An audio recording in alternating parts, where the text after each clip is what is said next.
The November wind cut through the Montana territory like a blade, and Zachary Garrett had never felt lonelier than he did on that freezing Thursday evening in 1883, when he heard the soft whimpering coming from his stable. He had been walking from the main house to check on his horses one last time before turning in, a routine he had followed for the past 3 years since settling on this piece of land outside Grass Valley. The sound stopped him dead in his tracks. At first he thought it might be an injured animal, perhaps a coyote that had wandered too close to civilization. But as he pushed open the stable door, lantern held high, he saw something that made his heart clench in his chest. A woman lay curled in the corner of the empty stall, her body trembling so violently that the hay beneath her rustled with each shiver. Her dress, once probably a respectable calico pattern, was torn and mudded beyond recognition. Her dark hair hung in tangled waves around her pale face, and her lips had taken on a bluish tint that Zachary recognized as the early stages of hypothermia. "Madam." His voice came out rougher than he intended, years of solitude having stripped away his ability to modulate tone. "Madam, can you hear me?" Her eyes fluttered open, revealing irises so green they reminded him of spring grass, though right now they were glazed with cold and fear. She tried to speak, but her teeth chattered so hard that no coherent words emerged. He could see her trying to push herself further into the corner, away from him, and he realized she was terrified. "I am not going to hurt you," Zachary said, setting the lantern down and holding up his hands. "But you are going to freeze to death out here. The temperature is dropping fast and you need warmth. Will you let me help you?" She stared at him for a long moment, and he could see her weighing her options. Finally, she gave the smallest of nods, though whether from agreement or simply because she lacked the strength to resist, he could not tell. Zachary moved slowly, giving her time to protest as he approached. When he got close enough, he could see that she was younger than he had first thought, probably in her early 20s, with delicate features that were currently pinched with cold and exhaustion. Without asking permission, knowing time was of the essence, he scooped her into his arms. She weighed almost nothing, and he felt a surge of anger at whoever had left her in such a state. The walk back to his house took less than a minute, but in that time he became acutely aware of how she felt in his arms. Despite the trembling, despite the cold, there was something about holding another person that awakened feelings he had thought long buried. He had been alone for so long, choosing isolation after the war had taken everything from him. Inside, he kicked the door shut behind them and carried her straight to the fireplace. The embers from earlier in the evening still glowed, and he carefully set her down in the chair closest to the hearth before quickly building up the fire. The flames caught and grew, casting dancing shadows across the room. "I need to get you out of these wet clothes," he said, trying to keep his voice matter-of-fact and professional. "You have got blankets and warm things. I will turn my back and you can change yourself, or I can help if you are too weak. But those clothes have got to come off, or you will not warm up properly." She looked at him with those startling green eyes, and he saw a flicker of something, perhaps recognition that he was genuinely trying to help. Her voice, when she finally managed to speak, was hoarse and barely above a whisper. "I can manage." Zachary nodded and immediately turned to face the wall, giving her privacy. He heard the rustle of fabric, punctuated by small gasps that he suspected were from pain as much as cold. He wanted to ask what had happened to her, how she had ended up in his stable, but he knew those questions could wait. Right now, survival was all that mattered. "I am done," she said after what felt like an eternity. He turned to find her wrapped in the thick wool blanket he had left for her, the wet dress pooled on the floor at her feet. Her hair was still damp, hanging in ropes over her shoulders. He grabbed another blanket from the chest by the wall and approached her slowly. "May I?" he asked, gesturing to her hair. She nodded, and he gently began to squeeze the excess moisture from the long strands, using the second blanket to absorb what he could. Being this close to her, he caught the faint scent of lavender beneath the smell of mud and fear. His hands, rough from years of ranch work, felt clumsy and oversized as they worked through her hair. "Thank you," she whispered. "What is your name?" he asked, moving to the kitchen to put water on for tea. "Victoria," she said. "Victoria Wells. I am Zachary Garrett. This is my ranch." "How did you end up in my stable, Victoria Wells?" He heard her breath catch, and when he turned back to look at her, he saw tears streaming down her face. Not the delicate crying of a woman seeking sympathy, but the deep, wrenching sobs of someone who had been holding back terror for too long. He abandoned the tea preparation and crossed back to her, kneeling beside the chair. "You are safe now," he said, and he meant it with every fiber of his being. "Nobody is going to hurt you here. I give you my word." The story came out in broken pieces as she warmed by the fire, sipping the hot tea he eventually managed to prepare. Victoria had been traveling with her uncle from Ohio to California, where he had promised her a fresh start after her parents died of influenza the previous winter. But her uncle, it turned out, had gambling debts, serious ones. In a saloon in Grass Valley, he had lost everything he owned in a card game, and then he had offered up Victoria to settle what remained. "I ran," she said, her hands wrapped around the tin cup of tea. "When I understood what he meant to do when those men looked at me like I was property to be traded, I just ran. It was getting dark, and I did not know where I was going. I saw your stable and thought I could hide there until morning, maybe figure out what to do. But then it got so cold, and I could not stop shaking." Zachary felt a rage building in his chest that he had not experienced since the war. The idea that anyone, let alone her own blood relative, would treat Victoria like a commodity made him want to find the man and teach him a lesson about honor. But he kept his voice calm when he spoke. "Your uncle, is he still in town?" "I do not know. Maybe. He said we would be staying at the boarding house, but I suppose that depends on whether he has any money left." "And these men he owed, do you know who they were?" Victoria shook her head. "I did not recognize them. One had a scar across his cheek and the other wore an expensive suit, too expensive for Grass Valley. They looked dangerous." Zachary knew the type. Men who drifted from town to town, making money off the desperation of others. Grass Valley was small but growing, positioned as it was along one of the routes to the mining territories further west. It attracted dreamers and schemers in equal measure. "You will stay here tonight," he said, standing up. "Tomorrow we will figure out what to do. I have a spare room. It is not much, but it has a good bed and a lock on the inside of the door. You can secure it if that makes you feel safer." "You are being very kind to a stranger," Victoria said, looking up at him. "Why?" It was a fair question. Zachary thought about it for a moment, trying to find words for feelings he had kept buried for years. "Because it is the right thing to do," he finally said. "And because I know what it is like to feel alone and desperate. Nobody helped me when I needed it most, and I swore if I ever had the chance, I would be better than that." He showed her to the spare room, which had once been intended for a family he had never gotten around to starting.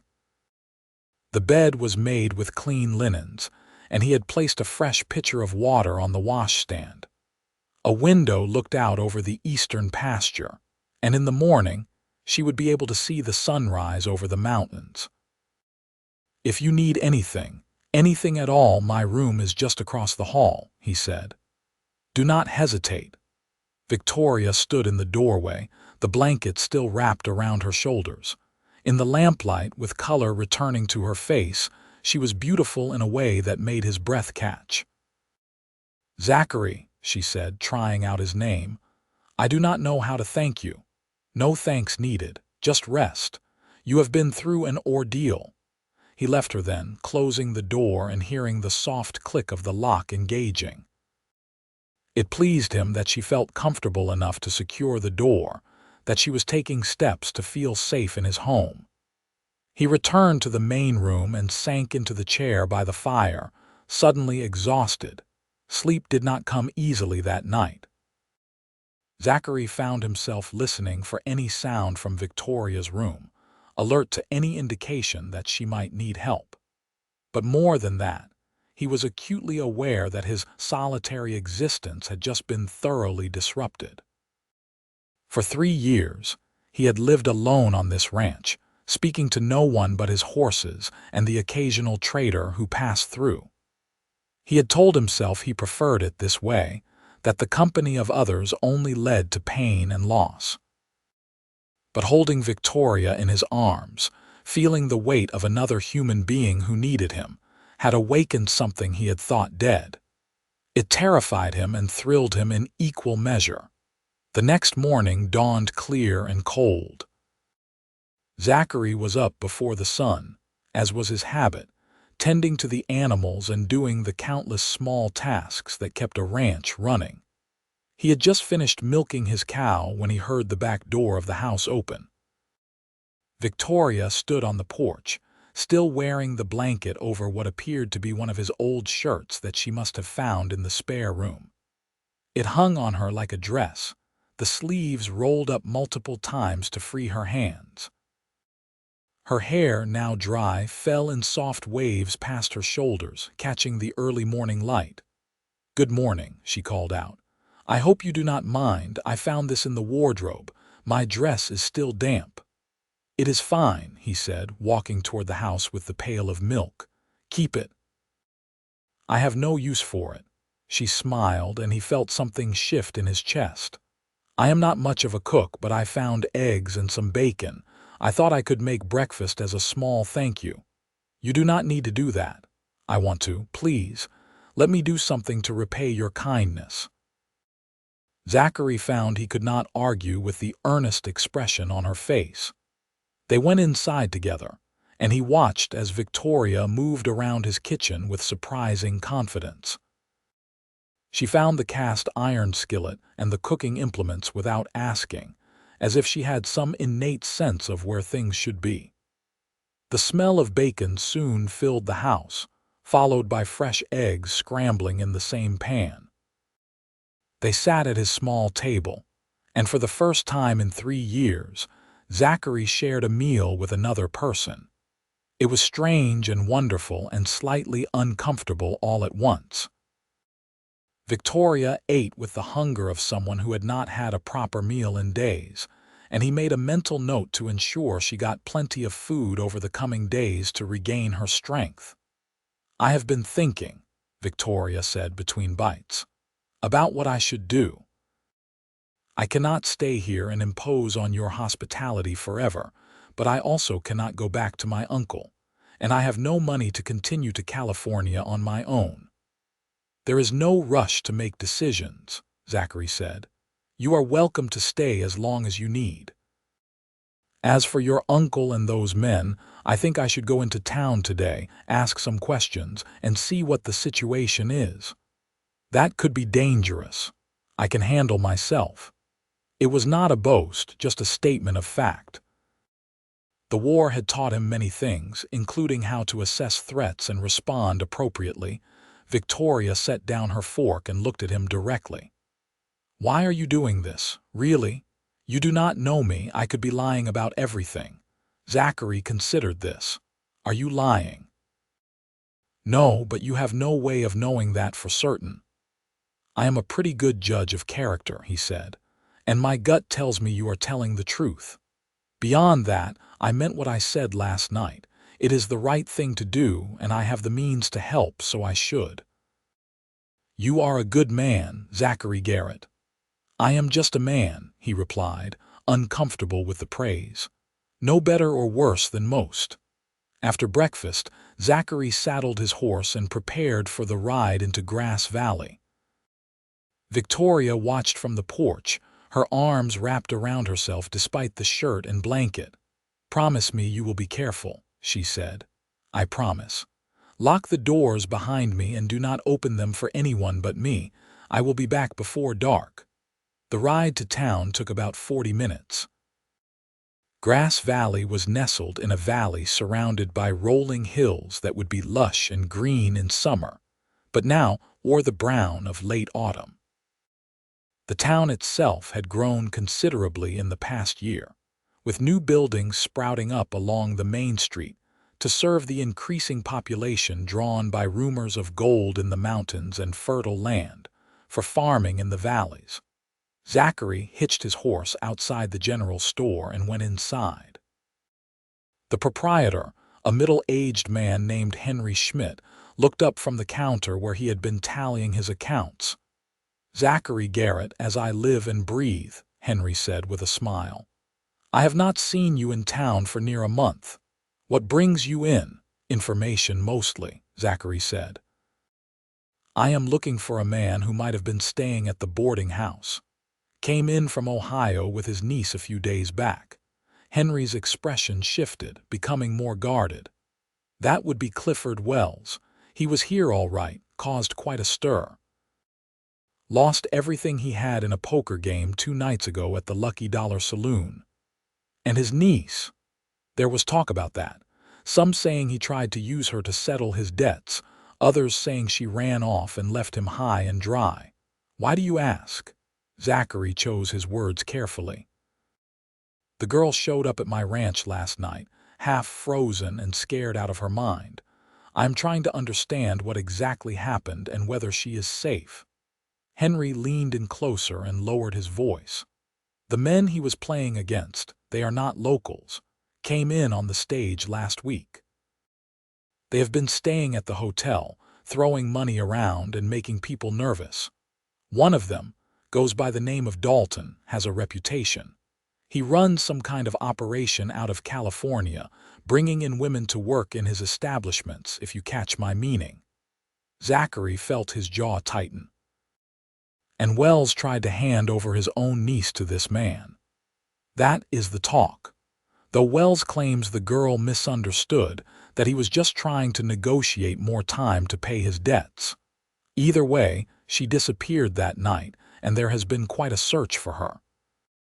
Dalton is not happy about losing what he sees as his property. She is not property, she is a person. You and I know that, but Dalton sees the world differently. You should be careful, Zachary. If he finds out you are harboring her, there could be trouble." "Let there be trouble then." Henry shook his head. "I admire your principles, truly I do, but you are one man against Dalton and whoever he has working for him. And the sheriff, well, let us just say Sheriff Morrison tends to look the other way when men like Dalton are involved. Too much money changing hands, if you understand my meaning." Zachary did understand. Corruption was not uncommon in these frontier towns, where the law was often more of a suggestion than a rule. "Is Wells still in town?" "Last I heard, he is staying at the boarding house, though he is broke, and I expect Mrs. Patterson will turn him out soon if he cannot pay." "And Dalton, still at the hotel, still looking for the girl." Zachary thanked Henry for the information and left the store. He walked down the main street, observing the town with new eyes. There were more saloons than he remembered, and more people who looked like they were running from something rather than running toward something. Progress, they called it, but Zachary was not so sure. He found Clifford Wells in the boarding house sitting room, looking haggard and defeated. The man was probably in his 50s, with thinning hair and the red nose of someone too fond of drink. When he saw Zachary approach, he looked up with a mixture of hope and fear. "Do you know where Victoria is?" Wells asked before Zachary could speak. "Please, if you know, tell me. I need to know she is safe." Why should you care about her safety when you tried to trade her to settle your gambling debts?" Zachary kept his voice low but could not keep the anger from it entirely. Wells flinched as if struck. "It was not like that. I never meant for her to be harmed. I thought perhaps if she agreed to work for Dalton in a respectable capacity, maybe as a server in his restaurant, then he would forgive the debt, and we could continue to California. I never suggested anything improper." Victoria tells a different story. "She says you offered her up like a poker chip. She misunderstood. She panicked before I could explain." But Wells would not meet Zachary's eyes when he said it, and Zachary knew the man was lying, if only to himself. "It does not matter now what you intended," Zachary said. "What matters is that Victoria is under my protection, and if you or anyone else tries to take her against her will, you will have to go through me. Are we clear?" Wells nodded miserably. "Please just tell her I am sorry. Tell her I never wanted any of this." Zachary turned to leave but paused at the door. "Did you ever care about her at all, or was she always just a burden to you?" "I loved her mother like a sister," Wells said softly. "And when she died, I promised I would look after Victoria. But the debts, they kept piling up, and I thought I could win it back. I always thought I could win it back." "You should leave Grass Valley," Zachary said. "There is nothing for you here, and your presence only puts Victoria in more danger. Go back east or go to California, but go." He did not wait for a response. Back outside, the afternoon sun was already beginning its descent toward the horizon. Zachary knew he should head back to the ranch, but there was one more thing he needed to do. He walked to the hotel and inquired at the desk about Dalton. The clerk, a nervous young man barely out of his teens, paled at the question. "Mr. Dalton is in the dining room, sir, but I should warn you he does not like to be disturbed." "I will take that risk." The hotel dining room was fancier than anything else in Grass Valley, with actual tablecloths and china that had been shipped from back east. Dalton was easy to identify. He sat at a corner table, wearing the expensive suit Victoria had described. The scar on his left cheek was prominent even from across the room. Two other men sat with him, both with the hard look of hired muscle. Zachary walked directly to the table. All three men looked up at his approach, and the room went quiet. "Mr. Dalton?" Zachary asked, though he already knew the answer. "Who wants to know?" The voice was smooth, cultured even, which somehow made the man seem more dangerous. "My name is Zachary Garrett. I am here to discuss Victoria Wells." Dalton's expression shifted to one of interest. He gestured to an empty chair. "Please sit. I have been very eager to locate Miss Wells. Do you know where she is?" "I do." "Excellent. And you are here to collect the reward I have posted, I assume?" "There is a reward." Zachary had not heard about that. $500 for information leading to her safe return. She is a disturbed young woman, you understand. Ran away from her uncle who only wants what is best for her. He is very worried. That is a very creative interpretation of events. Dalton leaned back in his chair, studying Zachary with cold eyes. "And what interpretation do you have?" "That you won money from a desperate man and then tried to take his niece as additional payment. That Victoria Wells is a grown woman with agency over her own life, and she chose to leave rather than submit to whatever plans you had for her." The two men at the table tensed, hands moving toward weapons, but Dalton held up a hand to stop them. "I see. And you are what, exactly? Her protector?" "Her savior. I am someone who believes in doing the right thing." "How noble. Unfortunately, the law sees things differently. Wells owes me money, a considerable sum. He offered his niece as collateral for a loan to continue playing. That makes her legally bound to honor that debt. That is not how the law works, and we both know it. You cannot use a person as collateral." Perhaps not in the big cities back east, Mr. Garrett, but out here, the law is what we make it, and I have the sheriff on my side in this matter. So I will ask you once more nicely. Where is Victoria Wells? Zachary stood up. She is somewhere you will never find her, and she is under my protection. If you come looking for her, if you send your men to my ranch, there will be consequences. Dalton smiled, but there was no warmth in it. Is that a threat? It is a promise. Leave Victoria alone. Leave this town. There are plenty of other places for you to conduct your business. But I like it here, and I do not like being told what to do. Dalton snapped his fingers, and the two men stood up. Why don't you gentlemen escort Mr. Garrett out of town? Make sure he understands the gravity of the situation. Zachary had been in enough fights to know when one was coming. He moved fast, grabbing the table and flipping it toward Dalton while simultaneously dodging a punch from the first hired thug. Plates and glasses crashed to the floor, and other diners scrambled to get out of the way. The first man came at him again, and Zachary met him with a solid punch to the gut followed by an uppercut that sent him sprawling. The second man was smarter, circling around to try to get behind him. Zachary grabbed a chair and swung it, connecting with the man's shoulder and forcing him back. Enough, the voice came from the doorway. Sheriff Morrison stood there, hand on his gun. I will not have brawling in the hotel. Garrett, get out. Dalton, control your men. Zachary straightened his shirt, breathing hard. I was just leaving, Sheriff. I came to deliver a message, and I have done that. Outside, his knuckles ached, and he could feel the beginning of a bruise on his ribs where one of the men had gotten in a lucky shot. But he felt oddly satisfied. He had made his position clear, and while he knew this was far from over, at least now Dalton understood that Victoria was not unprotected. The ride back to the ranch seemed longer than usual. The sun had set by the time he arrived, and he could see lamplight in the windows of his house.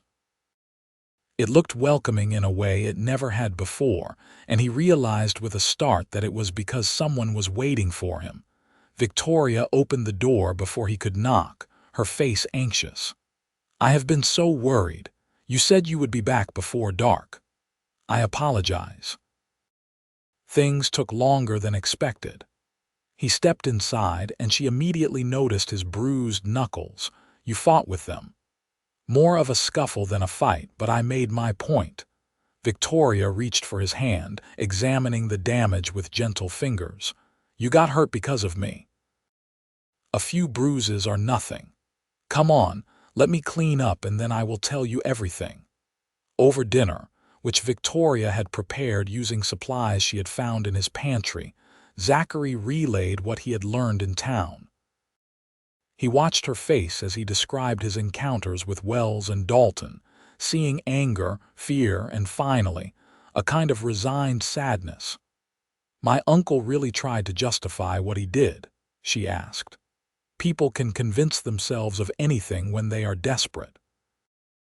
I do not think he is a truly evil man, just a weak one. He knows he failed you. That does not excuse it.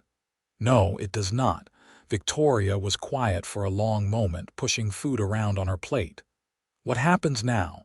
Dalton is not going to just give up, especially after you confronted him. And the sheriff is on his side. Now we figure out how to keep you safe and build you a life where you do not have to be afraid. I am still working out the details, but I promise you, I will not let Dalton or anyone else hurt you. She looked up at him, those green eyes shining with unshed tears. Why are you doing all of this for me, Zachary? The truth this time. He could have given her another easy answer about duty or doing the right thing. But sitting there in the lamplight, with her looking at him like he was something more than he believed himself to be, he found he wanted to give her honesty. Because from the moment I found you in that stable, something changed. I have been alone for so long, telling myself I preferred it that way. But having you here, talking to you, sharing meals with you, it has reminded me what it feels like to be human, to care about someone, and I realize I do not want to go back to being alone, not if there is any other choice." Victoria reached across the table and took his hand, mindful of his bruised knuckles. "I am glad I found your stable. I am glad it was you who found me." Something passed between them in that moment, an understanding that went deeper than words. Zachary felt it in the way her hand fit in his, in the way her eyes never left his face. It was too soon for love, he told himself. They had only known each other for a day. But it was something, a seed that had been planted and could grow into something beautiful if given the chance. The next few days fell into a comfortable routine.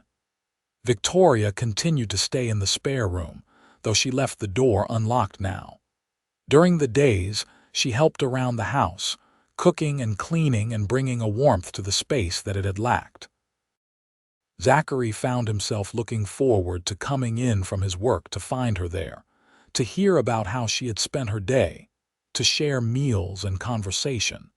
They talked about everything and nothing. Victoria told him about her childhood in Ohio, about her parents who had loved each other deeply and passed that love on to her. She spoke about her mother's death and how lost she had felt, how her uncle had seemed like an answer even though she had barely known him. Zachary, in turn, shared pieces of himself that he had never told anyone. He spoke about the war, about the friends he had lost, and the things he had seen that still haunted his dreams. He told her about his family, all gone now, and how he had come west to escape the ghosts that followed him. "Do you still see them?" Victoria asked one evening as they sat by the fire. "The ghosts? Not as much anymore," he admitted. "Having you here seems to have chased some of them away." She smiled at that, and he was struck again by how beautiful she was. Not in a delicate, fragile way, but with a strength that showed in the set of her jaw and the directness of her gaze. She had been through something traumatic, but she had not let it break her. A week after Victoria's arrival, Zachary went back into town for supplies. He was wary, constantly watching for signs of Dalton or his men, but the trip proved uneventful. Henry at the general store mentioned that Dalton had left town 2 days earlier, heading back to California. "Good riddance," Henry said. "The man was poison. Though I hear he swore he would be back, that he had unfinished business here." "Let him come back," Zachary said. "I will be ready." He was loading supplies into his wagon when he heard a familiar voice behind him. "Mr. Garrett, might I have a word?" Zachary turned to find Clifford Wells standing there, looking even more haggard than before. The man had clearly been drinking. His clothes were wrinkled and stained. "What do you want, Wells?" "I am leaving town tomorrow, heading back east. But before I go, I need to know that Victoria is all right. Please, just tell me she is safe." Zachary studied the man, seeing genuine anguish in his bloodshot eyes. "She is safe and well cared for. Thank God." Wells sagged with relief. "I know I have no right to ask, but would you give her something for me? A letter. I wrote it all down, everything I should have said. I do not expect her forgiveness, but I need her to know how sorry I am." Against his better judgment, Zachary took the sealed envelope. "I will give it to her. What she does with it is her choice. That is all I ask, and Mr. Garrett, thank you for protecting her. You are a better man than I could ever hope to be." Back at the ranch, Zachary gave Victoria the letter. She held it for a long time without opening it, staring at her uncle's handwriting on the envelope. "You want privacy to read it?" Zachary asked. "No, stay, please." She opened the envelope and read the letter silently, her expression shifting from anger to sadness to something that might have been pity. When she finished, she folded it carefully and set it aside. "He says he is sorry. He says he knows he does not deserve forgiveness, but hopes someday I might understand that he was weak, not cruel. He says my mother would be ashamed of him, and he is ashamed of himself." Victoria took a shaky breath. He also says he is glad I found someone like you to protect me, that it gives him some small comfort knowing I am with a good man. How do you feel? Sad? Angry? Relieved that he is leaving? I do not know if I will ever forgive him, but maybe someday I can let go of the anger. Zachary moved to sit beside her on the couch. Without thinking about it, he put his arm around her shoulders and she leaned into him.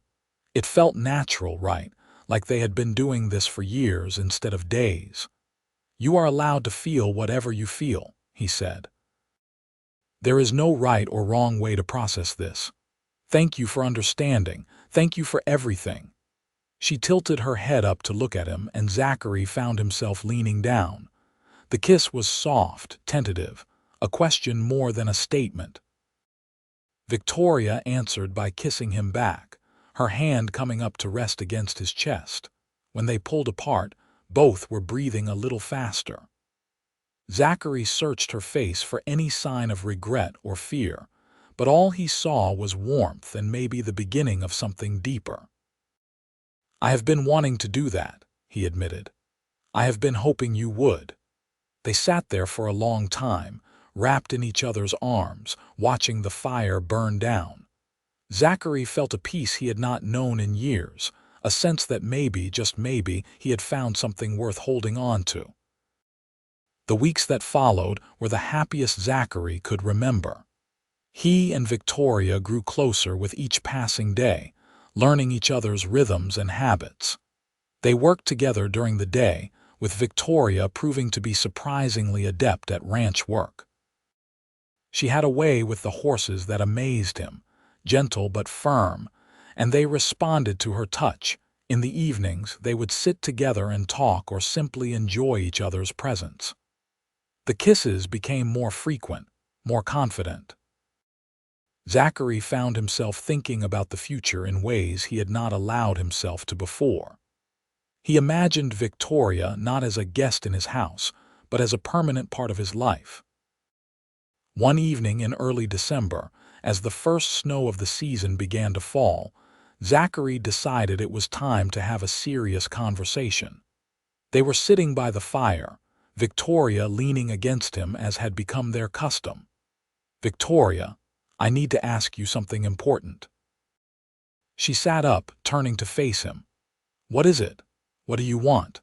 For your future, I mean.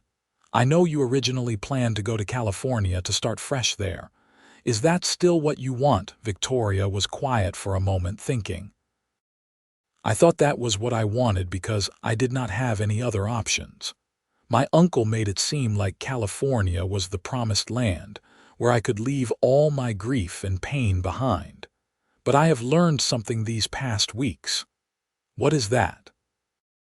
"That you do not leave your pain behind by running away from it. You heal by finding people who care about you, who make you feel safe and valued.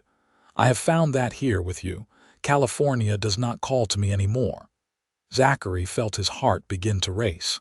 "So you want to stay? In Grass Valley?" "I want to stay with you. Wherever you are, that is where I want to be, if you will have me." He pulled her close, kissing her with all the emotion he had been holding back. When they finally broke apart, he rested his forehead against hers. "I would very much like you to stay. Not as a guest, but as my partner, my equal. I know it is soon, but Victoria, I am falling in love with you. I think I have been since the moment I found you in that stable." "I love you too," she whispered. "I know it seems crazy, but I do. You saved my life, and then you gave me a reason to want to live it." "Marry me," Zachary said, the words coming out before he could second-guess them. "I know I should wait, should court you properly, but I cannot imagine my life without you in it now. Marry me, and we will build a life together here." Victoria laughed, a sound of pure joy. "Yes, yes, I will marry you." They were married 2 weeks later in the small church in Grass Valley. It was a modest ceremony with Henry Schmidt and his wife standing as witnesses. Victoria wore a simple dress that Mrs. Schmidt had helped her make from fabric Zachary had bought at the general store.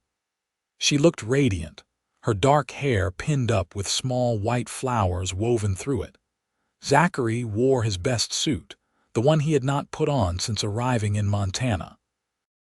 As he watched Victoria walk down the aisle toward him, he felt a surge of emotion so strong it nearly overwhelmed him. This woman, who had come into his life shivering and afraid, was about to become his wife. It seemed impossible and perfect all at once. The minister, an elderly man named Reverend Thomas, performed the ceremony with warmth and genuine happiness.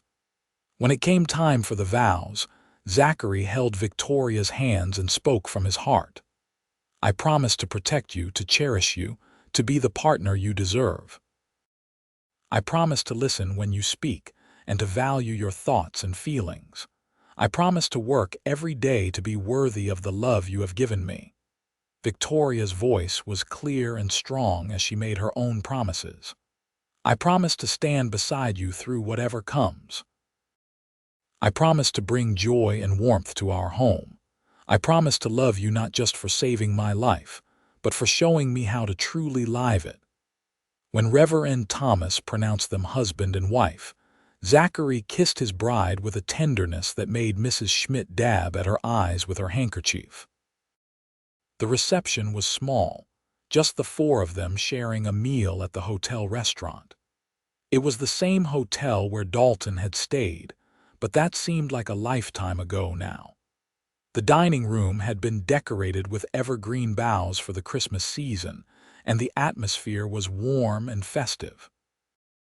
"To the happy couple," Henry toasted, raising his glass. "May your love grow stronger with each passing year." As they rode back to the ranch that evening, now as husband and wife, Zachary felt a contentment he had never thought possible. Victoria sat close to him on the wagon seat, her hand in his, looking out at the snow-covered landscape with wonder. "It is beautiful," she said. "I have never seen anything quite like it." "Welcome home, Mrs. Garrett," she smiled at the name. "Mrs. Garrett, I like the sound of that." Their first night as a married couple was gentle and sweet. Zachary had prepared the main bedroom, moving Victoria's things from the spare room and adding touches he thought she might like. Fresh linens on the bed, a new quilt that Mrs. Schmidt had given them as a wedding gift, candles for soft light. They came together with care and tenderness, learning each other in this new way.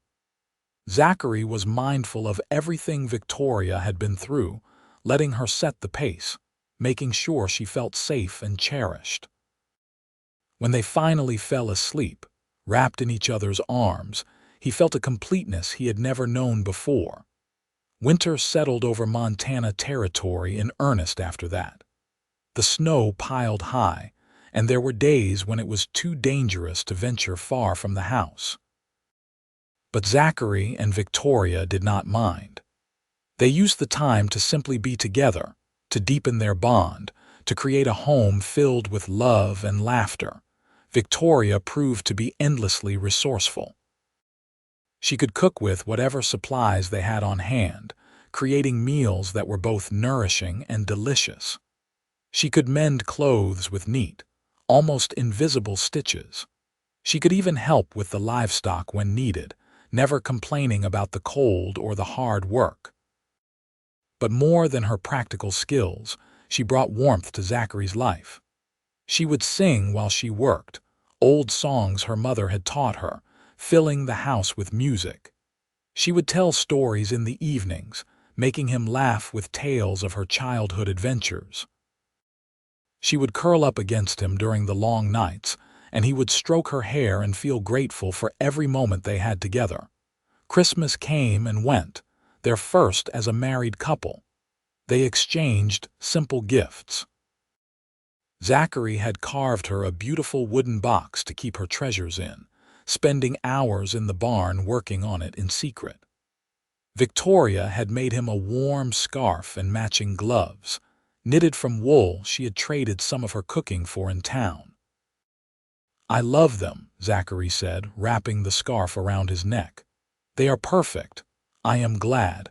I worried they might not fit right. They fit perfectly, just like you fit perfectly into my life."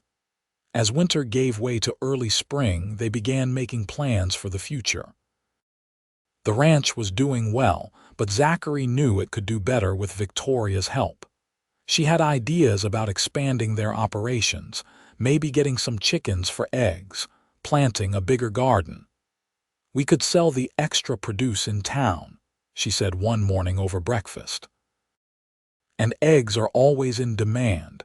It would give us some additional income and make us more self-sufficient." "I like the way you think, Mrs. Garrett.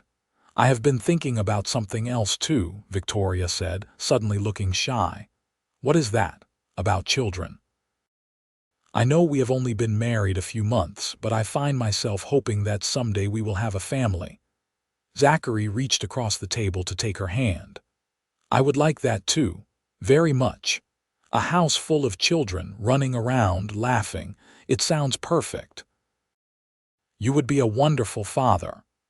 And you will be an amazing mother." It was in late April when Victoria realized she was pregnant. She had suspected for a few weeks, but it was not until she missed her second monthly cycle that she allowed herself to believe it. She decided to tell Zachary that evening when he came in from working on the new chicken coop. He was tired and dusty, but he smiled when he saw her waiting on the porch. "That structure is going to be sturdy enough to survive anything. Our chickens will be the safest in all of Montana. Come inside, I have something to tell you." The serious tone in her voice made him worry. "What is wrong? Are you ill?" "No, nothing is wrong, quite the opposite actually." She took his hands in hers. "Zachary, I am with child. We are going to have a baby." For a moment he just stared at her, processing the information. Then a slow smile spread across his face, growing wider until he was grinning like a fool. He picked her up and spun her around, laughing with pure joy. "We are having a baby, Victoria. That is wonderful news." "I am glad you think so. I have been so excited I could barely keep it to myself." He set her down gently, suddenly concerned. "Should you be on your feet? Should you be resting? What do you need?" Victoria laughed at his sudden protectiveness. "I am pregnant, not made of glass. I am fine, truly. But we will need to prepare. The baby will come in late autumn, probably November." The months of Victoria's pregnancy were some of the happiest of Zachary's life. He watched in wonder as her belly grew, as the proof of their love became visible to the world.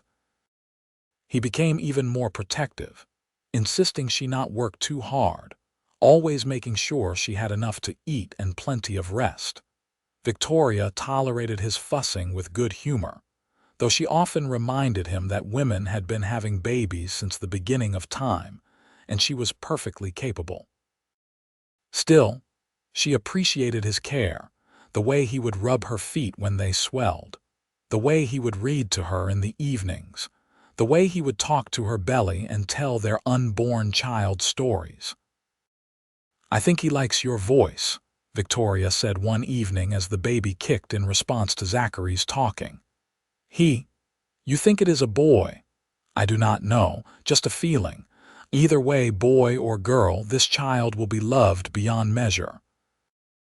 In September, Zachary made a trip to town to buy supplies for the baby. Mrs. Schmidt helped him select soft fabrics for swaddling clothes, tiny gowns that seemed impossibly small, and other necessities. The whole town had heard about the coming baby, and people kept congratulating him with genuine warmth. "You and Victoria are good for this town," Henry said, as Zachary was loading his purchases. "Seeing a young couple so in love, building a life together, it gives people hope. We are just living our lives the best we know how." "That is exactly what I mean. You took someone in need and made her family. You are making a home and bringing new life into this world. That matters more than you know."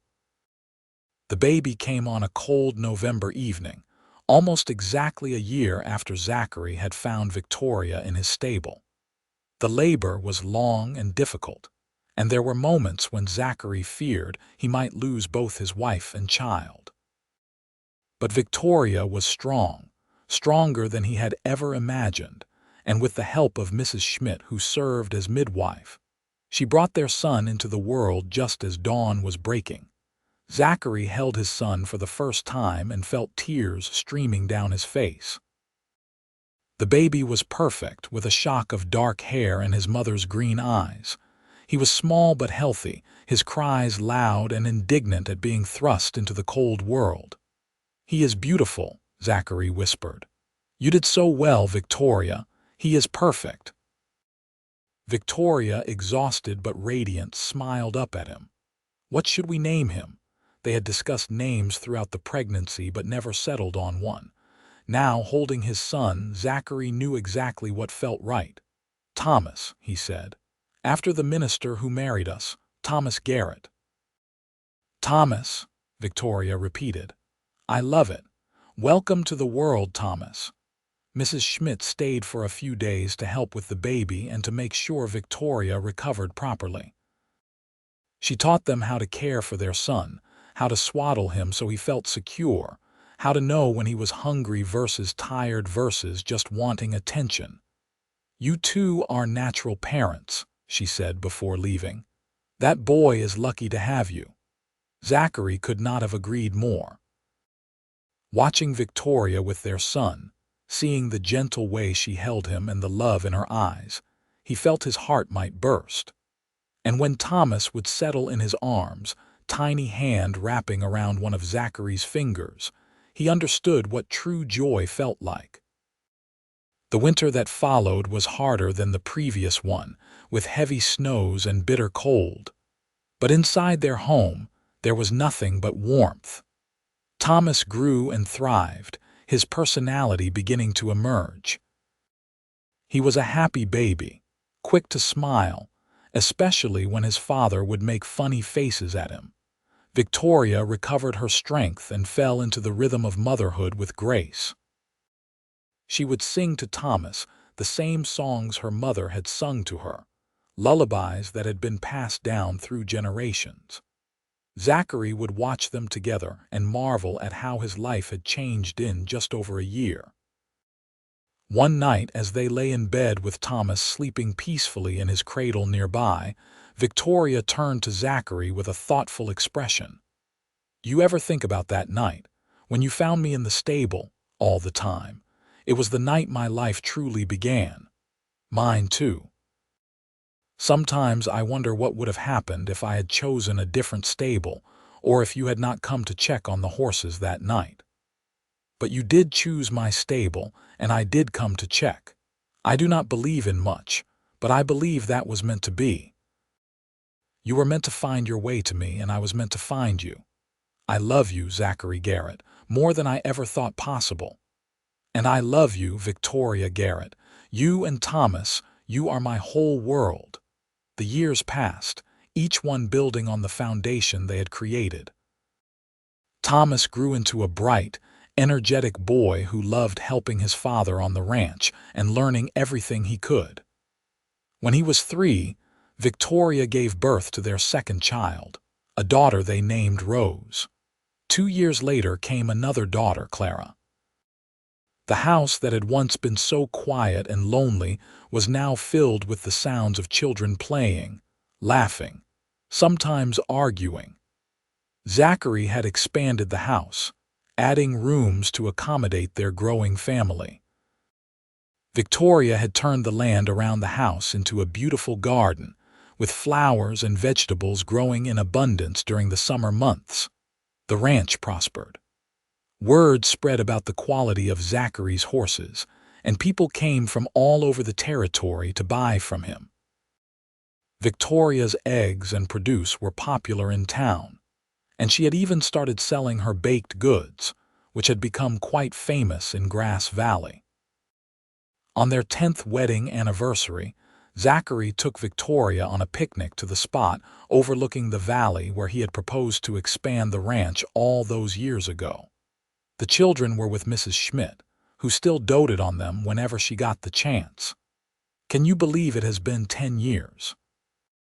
Victoria asked, leaning against him as they watched the sun set. Some days it feels like just yesterday that I found you in the stable. Other days, I cannot remember what life was like before you. We have built something beautiful, have we not? We have. A home, a family, a life worth living. You did that, Victoria. You took a broken, lonely man and showed him how to be whole again.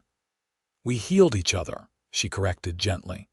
I was just as broken as you when we met, but we found each other at exactly the right moment and we built this together.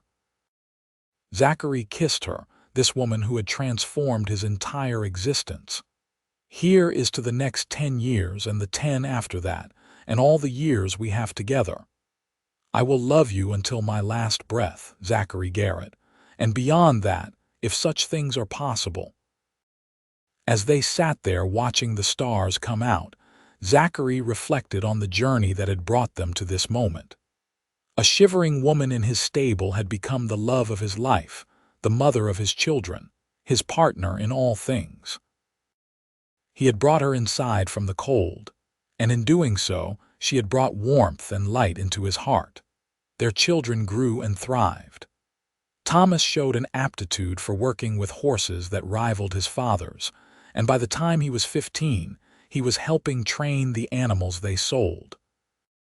Rose had her mother's gift with plants and was always experimenting with new varieties in the garden.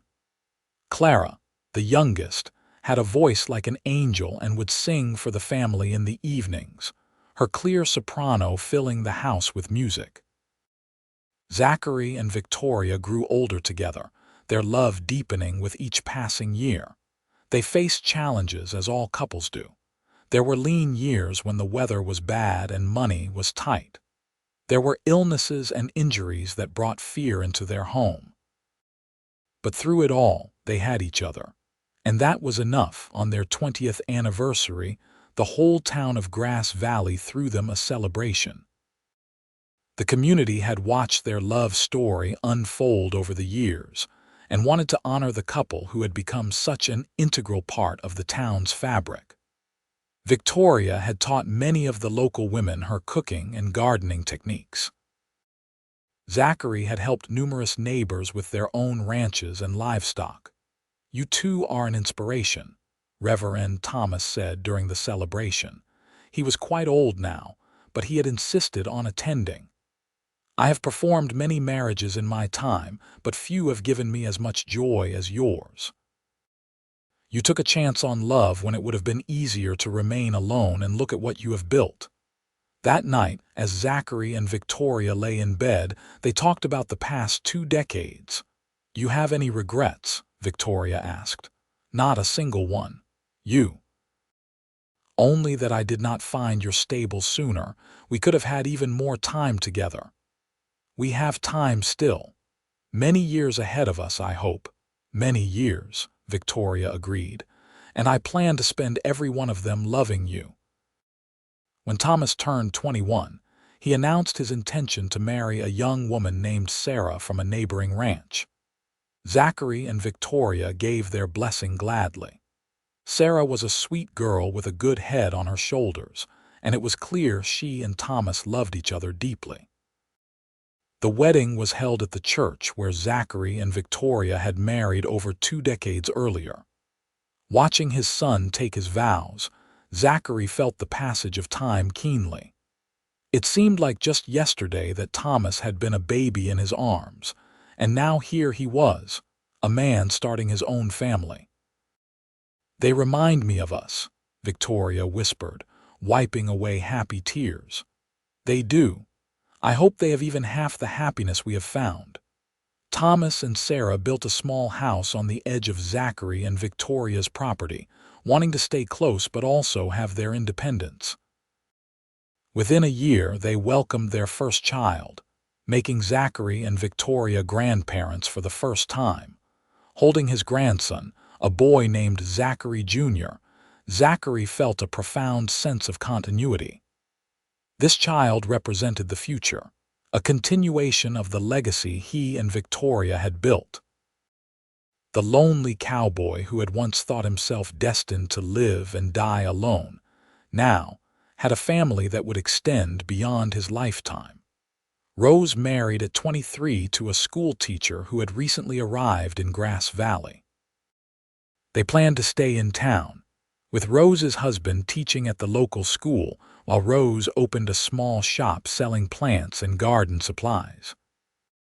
Clara, who had inherited her father's independent streak, declared she was in no hurry to marry, perfectly content to stay on the ranch and help her parents. As Zachary entered his 60s, his body began to slow down. The hard work of ranching took a greater toll, and there were mornings when he ached in ways he never had before. But he did not complain. He had lived a full, rich life, and every line on his face, every pain in his joints was a testament to that. Victoria aged beside him, her dark hair turning silver, lines forming around her eyes from years of laughter. To Zachary, she was as beautiful as the day he found her, maybe more so because now he knew every aspect of her, every facet of her personality, and loved all of it. On a warm summer evening, as they sat on the porch watching the sun set, Thomas approached with an idea. "Father, Mother, I have been thinking. Sarah and I have talked, and we would like to take over more of the ranch operations. Not because we think you cannot handle it, but because we want to help. You have worked so hard for so long. Maybe it is time to slow down a bit, enjoy your grandchildren, relax." Zachary looked at Victoria, and they had one of those silent conversations that long-time couples can have without words. She gave a small nod. "I think that is a fine idea, son. Your mother and I have been talking about the same thing. We are not ready to stop completely, mind you, but it would be nice to have more time for other things." With Thomas and Sarah running the day-to-day operations of the ranch, Zachary and Victoria found themselves with more leisure time than they had known in decades. They used it well, taking long walks, visiting with their grandchildren, working on projects they had always wanted to do but never had time for. Zachary built Victoria a greenhouse so she could garden year-round. Victoria made quilts for each of their grandchildren, intricate designs that told the story of their family. They traveled to nearby towns they had never had time to visit before, seeing parts of Montana they had only heard about. "This is nice," Victoria said one afternoon as they sat by the stream that ran through their property. "I loved our busy years, raising the children and building the ranch. But this is lovely too, having time to simply be together. I could sit here with you forever and be perfectly content," Zachary replied. "Forever is a long time, not long enough." As they entered their 70s, Zachary and Victoria began to think about their legacy more seriously. They had built a successful ranch, raised good children who were now raising children of their own, and contributed to their community. But they wanted to do something more, something that would outlast them. After much discussion, they decided to establish a fund to help people in need, particularly women who found themselves in difficult circumstances as Victoria once had. They worked with Reverend Thomas's successor to set up the program through the church, ensuring it would continue after they were gone. "We will call it the Second Chance Fund," Victoria decided, "because everyone deserves a second chance at happiness." The fund helped numerous people over the years. Women escaping difficult situations, families who had fallen on hard times, children who needed education but whose parents could not afford it. Each person helped was another ripple of the love that had started on that cold November night when Zachary found Victoria in his stable. Zachary passed away peacefully at the age of 78, surrounded by his family. He had been feeling poorly for a few weeks, and on a quiet spring morning he simply slipped away with Victoria holding his hand. His last words were, "I love you. Thank you for the most beautiful life." Victoria mourned him deeply, but found comfort in their children, grandchildren, and the great-grandchildren who had started to arrive. She lived another 5 years, spending her time sharing stories about Zachary with the younger generations, making sure they knew what kind of man their grandfather had been. When Victoria passed at 83, it was also peaceful, also surrounded by family. She had been increasingly frail, but her mind remained sharp until the end. On her last day, she gathered her children around her. "I want you to know how grateful I am," she told them, "for all of it. Your father gave me a life I never dreamed possible, and you three gave it meaning and joy. Take care of each other. Love each other. That is the greatest legacy your father and I could leave." They buried Victoria next to Zachary on a hill overlooking the ranch they had built together. The entire town of Grass Valley turned out for the funeral, paying respects to a woman who had touched so many lives with her kindness and generosity. The ranch stayed in the family, passed down through generations. Thomas's children, and their children after them, continued to work the land and raise quality horses. The greenhouse Zachary built for Victoria stood for decades, carefully maintained as a tribute to the love that had created it. The Second Chance Fund grew over the years, helping hundreds of people find their footing when life had knocked them down. Every recipient heard the story of how it started, about a cowboy who found a shivering woman in his stable and brought her not just into his home, but into his heart. In Grass Valley, the story of Zachary and Victoria became legend, passed down through generations as an example of what true love could look like. It was not a fairy tale with a flawless beginning and no struggles. It was real life, with real challenges, real heartache, and real triumphs. But at its core, it was a story about two broken people who found each other at exactly the right moment and chose to build something beautiful together. Years after both had passed, their great-great-granddaughter stood on the porch of the ranch house, which had been expanded and updated but still retained its original character. She was reading from Victoria's journal, which had been carefully preserved and passed down through the family. "November 15th, 1883, she read aloud to her own children. "A year ago today I was shivering in a stranger's stable, convinced my life was over. Tonight I sit by a warm fire with my husband, carrying our first child.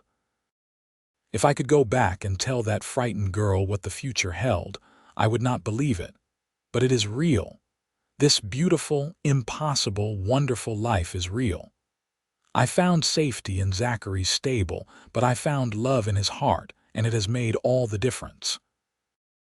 The children listened, rapt with attention as they always were when they heard stories about their ancestors. The youngest, a girl of about 7, asked, "Did they really love each other that much?" "They really did," her mother confirmed. "And because they did, because they chose love even when they could have chosen fear, all of us are here today. We exist because a lonely cowboy decided to help a shivering woman instead of turning away. Never forget that kindness and love can change everything." The sun set over the Montana landscape, painting the sky in shades of orange and pink. The ranch, now over a century old, stood as a testament to what two people could build when they found each other. The stable where it all began had been rebuilt several times, but always in the same spot, maintained as a reminder of where the family's story started. Inside that stable, hanging on a plaque, were words that Zachary had carved into wood shortly before he died. "Here began the greatest adventure of my life. Here I found not just a woman in need of shelter, but a soulmate, a partner, a love that transformed everything." May all who read this remember that the greatest treasures in life often come wrapped in the most unexpected packages. Stay open to possibility. Choose kindness, and never, ever underestimate the power of bringing someone in from the cold.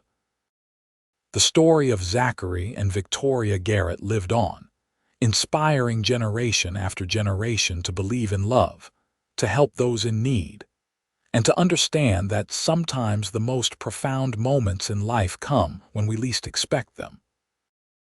A shivering woman in a stable and a lonely cowboy who chose to help her. Together they created a legacy that would never be forgotten, proving that love, once found and nurtured, can echo through eternity.